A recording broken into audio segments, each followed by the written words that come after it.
Thank you, Tucker.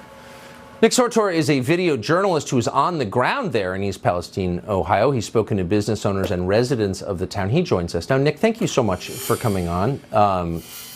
Makes me feel bad we're not there, but we're glad that you are. What's your assessment of the town right now? So what's going on the ground is a little bit different from what you might see in the media. The sentiment from the residents seems to be that they are super annoyed at how the federal government, how the Biden administration in particular, is handling this situation. You have the EPA in particular. They won't talk to any of the residents. You have people that are right up there. I spoke with a small business owner that was, their business was right in front of where the explosion was.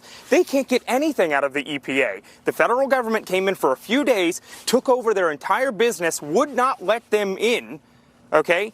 But also wouldn't talk to them and wouldn't give them a plan, wouldn't tell them anything. And that's exactly how it's going for everybody that's in this town. So they don't know if they're going to be abandoned by the federal government, and they don't know if their town's going to be wiped off the map. And it's really sad when you're talking to these people, because they are terrified that this town that they grew up in, that they've lived in for their entire lives, is going to be completely demolished by people having to leave, people scared to even come back to the town. There's a myriad of people that do not believe the EPA's assessment that the town is okay to go back into. So they just haven't bothered. And that is a really scary thing, to think that the federal government cannot be trusted enough to be able to tell us whether or not it's safe to go in an area like this. Well, they forced the COVID vaccines on the country, so I think they can't be trusted.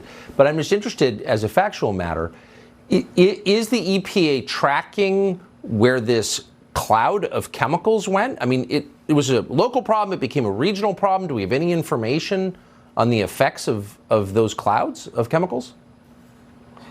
Yeah, so Tucker, the EPA is not releasing a lot of the data that they've supposedly been collecting. They were supposed to release data last week on water samples, right? How was the water supply contaminated? Was groundwater contaminated? They have not done any of that, okay? That's another thing that residents are complaining about a lot, because they don't even know if they can trust their own tap water. They don't want to turn on their taps. A lot of these people do have wells, but they have no clue if their groundwater has been contaminated.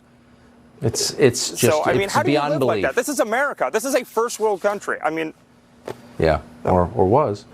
Nick Right. Sortor, I sure appreciate that report from the scene in East Palestine, Ohio. Sir. Thank you.